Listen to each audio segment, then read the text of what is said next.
loses a close, tough fight to Terence Crawford. I don't know. But he's gotten older. He's grown out of the division. Who? I'm just saying. Yeah, so is Terence Crawford. You can't make the weight. But so is Terence Crawford. I picked Terence Crawford because he started 135. Floyd started 130. He turned pro. He's 130 pounds. I mean, Max really has earned the right to an opinion. And his current opinion is that Terence Crawford is the greatest of all time. Now, I will tell you, Max is a fan. I can relate to this. I got in there and I did the sport, and there are times that there is a credibility that will come along with me for having done the sport. But I'm the same as Max. I'm a fan. Good Crawford is, you know what I mean? Especially being, 38? Something like that, yeah, 38. So listen, to do what he done in the manner he did it, moving up 2 weights, in my opinion, in my humble opinion, one of the greatest to do it. Max Kellerman's voice slices through the tension, setting the stage for the long-anticipated clash between Mayweather and Crawford. His delivery is sharp, precise, and charged with emotion. He draws a striking comparison between two icons molded by entirely different journeys. Floyd Mayweather, the perfectionist, built his legacy on precision and control, carefully choosing every opponent to preserve an untarnished record. That discipline brought him unmatched status, but also murmurs of caution. Terence Crawford, on the other hand, carved his reputation through grit and fearlessness, taking on anyone at any moment, never shying away from risk. Leaning in with conviction, Kellerman emphasizes that Crawford's bravery isn't merely a trait, it's his defining edge. It marks the line between greatness manufactured and greatness earned. Wild, because if you look at Floyd's resume, it's much deeper than Crawford's. And Floyd was faster and he had a better defense and all that stuff. But Floyd picked and chose when he fought guys, especially once he left lightweight. He wiped out the junior lights, bring him. Lightweight, he jumps up to Jose Luis Castillo first thing. A lot of people think he lost the first fight, then he won the rematch.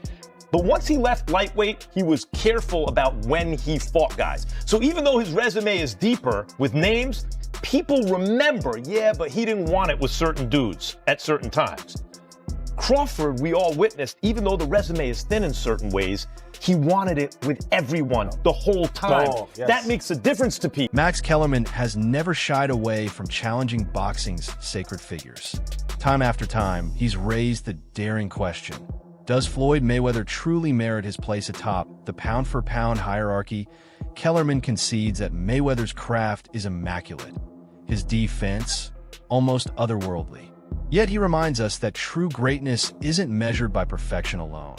It's defined by the willingness to take risks. That he shifts focus to Terence Crawford, a fighter who scaled 4 weight divisions, much like Manny Pacquiao before him, conquering opponents and classes without hesitation. That, Kellerman argues, is what builds a legacy. Real greatness isn't preserved by playing it safe. It's forged in the fire of risk, by stepping into danger and daring history to test your limits. And in that fearless pursuit, Kellerman sees Crawford standing shoulder to shoulder with the sport's immortals. No one has ever been a 4-division champion in boxing. Not a real one. Oh, Pacquiao won 8 and Oscar De La Hoya won 11 and this one won 15. No, I'm talking about Ring Magazine champ or lineal champ. You are the champion of that division. Manny Pacquiao was the first dude to really win 4. Floyd gets credit for 4 for beating Canelo, but that wasn't at the junior middleweight limit. I don't count that. I don't count that. Terence Crawford just joined Manny Pacquiao as the only legit 4-division champion in the history of boxing. In one of his most daring commentaries, Max Kellerman dismantles the myth surrounding Mayweather's spotless record. His words hit with weight and precision. He argues that Floyd's career, while brilliant, was built on absolute control. Every opponent handpicked, every bout timed to perfection in his early years. Mayweather was nothing short of electric, lightning fast, elusive, and defensively untouchable. But over time, Kellerman suggests the focus changed. The pursuit of danger gave way to the pursuit of wealth.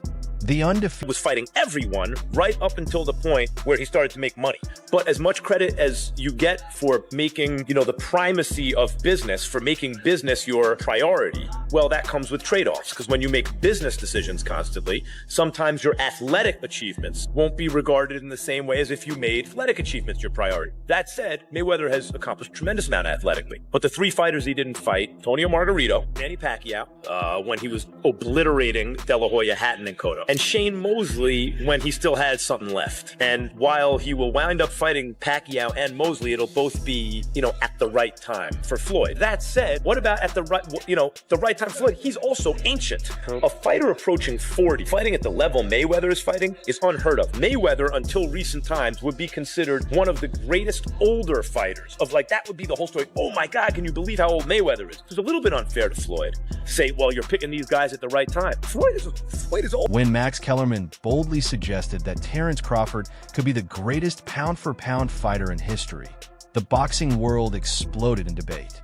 Loyal supporters of Mayweather came out swinging. How could anyone dare to unseat Money himself? Then, in a surprising twist, former UFC star Chael Sonnen stepped into the discussion. Rather than taking sides, he backed Kellerman's right to see greatness through his own lens. Sonnen reminded fans that combat sports thrive on passion and perspective, that voices like Kellerman's don't tear legends down. They keep the conversation alive. T.O. Sonnen. Max really has earned the right to an opinion. And his current opinion is that Terence Crawford is the greatest of all time. Now, I will tell you, Max is a fan. I can relate to this. I got in there and I did the sport, and there are times that there is a credibility that will come along with me for having done the sport. But I'm the same as Max. I'm a fan. I stopped off and had a career doing it, but I started as a fan during my time in that career, and now I'm a fan. And Max was a little heavy on Canelo. Now, when I say it was a little heavy, it just surprised me as such an expert, as a guy that knows everything. I mean, Max knows the amateurs. He knows what Usyk did in the Olympic Games and the World Championships and the Golden Gloves before that, and he knows everybody else as well. I was a little surprised, if I'm being fair, at how much he thought Canelo was a great fighter. That part did surprise me. But just because Canelo has been beat doesn't mean he's not. It's interesting. Canelo's had some really hard fights, and by the way, he's had a lot of them. There's not usually a time in boxing where a guy can have anything but a 0 in his loss column, and the guy can still get over. Not only was that not the case, Canelo was valued just dollar and cents at 10 times more valuable than Crawford. Oh, by the way, Crawford is the only one that showed up with an undefeated record. And I must admit, some of those losses that Canelo had seem like the kind of thing that would really slow a guy down.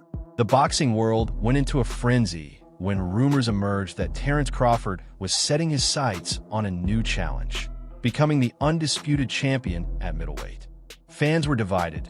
Some applauded his ambition, while others questioned what was left for him to prove. After toppling Canelo Alvarez, the modern face of boxing, many believe Crawford's legacy was already written in gold. By defeating Canelo, he destroyed the notion that size or strength could ever intimidate him.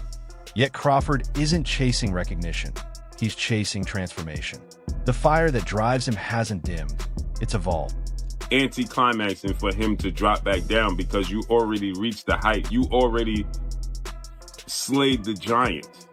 And essentially that's what Terence Crawford has already done. He slayed the giant, okay? Anything else he can do is going to be anti-climaxing. Nobody else he can fight. Canelo Alvarez is 63 wins, 3 losses, 2 draws, 39 wins by way of knockout. Canelo Alvarez is the face, or was the face, of the sport of boxing, right? And you defeated him and outclassed him. Everybody expected you to get knocked out. It was a money grab. It wasn't realistic. And you achieved it, right? There's nothing else you can do but one thing. And as I stated, you can put your crown so high on the pedestal, it's almost impossible to reach. And I stated that becoming undisputed in another glamour division in 2 fights because it really doesn't matter who Terence Crawford fights at this point in time. There is no name that's going to garner him the traction and attention that he got from fighting Canelo. If he fights Jaron Ennis, it's not going to do it. Virgil Ortiz, not going to do it. None of those guys, anybody would put against Canelo Alvarez and say that they would beat Canelo Alvarez. So now he would be expected to beat everybody. Okay?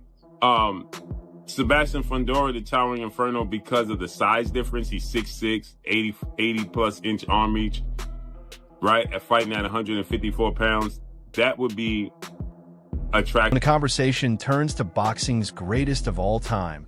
Max Kellerman's voice cuts through the chatter like a thunderclap. He refuses to hand Floyd Mayweather the crown by default. Yes, Kellerman admits Mayweather's precision was artistry, his defense nearly flawless. But in Kellerman's view, greatness demands more than perfection. It demands risk, the kind that can ruin a legacy in pursuit of something bigger. He points to the legends: Muhammad Ali, Roberto Duran, fighters who put everything on the line, who gambled comfort for glory. To Kellerman, Mayweather never truly ventured. Rocky Marciano was 49-0. Before Floyd got to 50-0, he was a heavyweight champ. Did anyone ever consider Rocky Marciano the GOAT? No, not seriously, no. Why would Floyd be considered the GOAT? Because he beat more fighters than Rocky did, more great ones? That's true. But really, Floyd was careful in the way he selected opponents. Don't get that twist. It's not that Floyd didn't fight a lot of great fighters. He did. It's not that I don't think he would have beaten a lot of the tougher fighters than he fought. I think he probably would have, but he didn't do it. He waited. He waited till Pacquiao wasn't at his best anymore. He didn't fight Margarito when Margarito was tearing everyone up. He waited for the right time to fight people. He got paid twice as much for fighting Pacquiao in a less dangerous fight than he would have had he fought him when everyone wanted to see him fight. Floyd is among the all-time greats, but he... British boxing sensation Hamza Shiraz spoke with deep respect about Terence Crawford's legacy. A tale, he said, of dominance and daring, built on every risk taken and every giant faced without hesitation. To T.O. Shiraz, Crawford doesn't simply win fights. He deconstructs champions with a calm so composed it feels inevitable. Each performance, in his eyes, isn't just a victory. It's a masterclass in purpose and poise.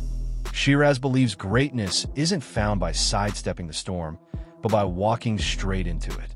Watching Crawford, he says, feels like witnessing history shape itself in real time. For Shiraz and countless fans around the world, Crawford stands as living proof that courage and class can coexist even in a sport built on chaos. I was saying it, oh mate, I had it totally wrong.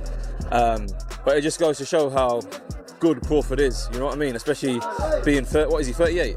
Something like that, yeah, 38. So listen, to do what he done in the manner he did it, moving up 2 weights, in my opinion, in my humble opinion, one of the greatest to do it, one of the greatest to step foot in it. You know what, it was an honour to watch himself and Canelo live ringside. So the outcome of it wasn't ideal, because if Canelo won, I would have been in line next, which is still the case, but just delayed a little bit. And I suppose it all depends what Crawford wants to do. I saw a post from Umar actually, who put out before the fight, said, I really want my boy Hamza to win, but I think that Crawford will win. And I think a lot of people kind of possibly have seen that sentiment of they want him to win for you, but at the same time, a few people I spoke to picked Crawford to win. Yeah, no, exactly. And it was a split of opinions, wasn't it? It was very, very divided. But then straight away, when the first bell went, and I see Crawford run to the centre, grab centre, you know he weren't there to fuck around, man. And he just bossed it. I think I'll give Canelo no more than 4 rounds. But then at the same time, you've got to put yourself in Canelo's shoes. He's achieved everything he's needed to do in the sport. He's earned more than enough money, and he's still daring to be great. So as a fighter, as a fan, we can only appreciate that. As debates over legacy continue to spark across the boxing world, a quiet revolution is reshaping the sport's very core. Observers point to Turki Al-Sheikh, the mastermind behind Saudi Arabia's meteoric rise as boxing's new powerhouse.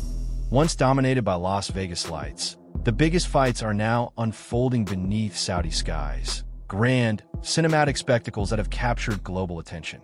Yet behind the glitter and grandeur, a question lingers. Are these events designed to crown the best or to sell the most? Critics suggest Al-Shika's vision may be less about pure competition and more about influence. A strategy that's redrawing boxing's world map while gradually dimming America's long-held control.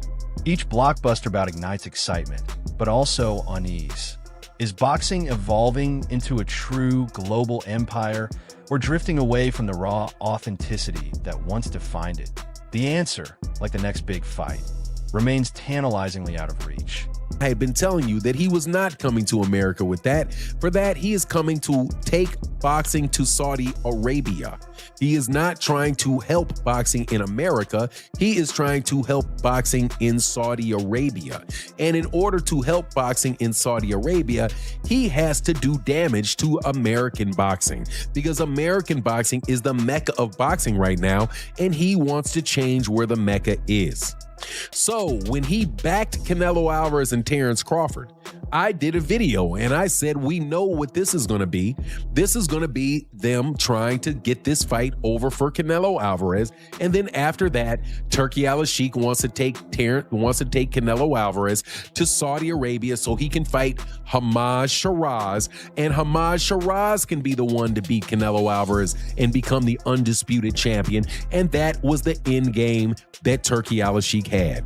So let's now talk about the fight that was necessary for Canelo to win in order for Turki's plans to come off.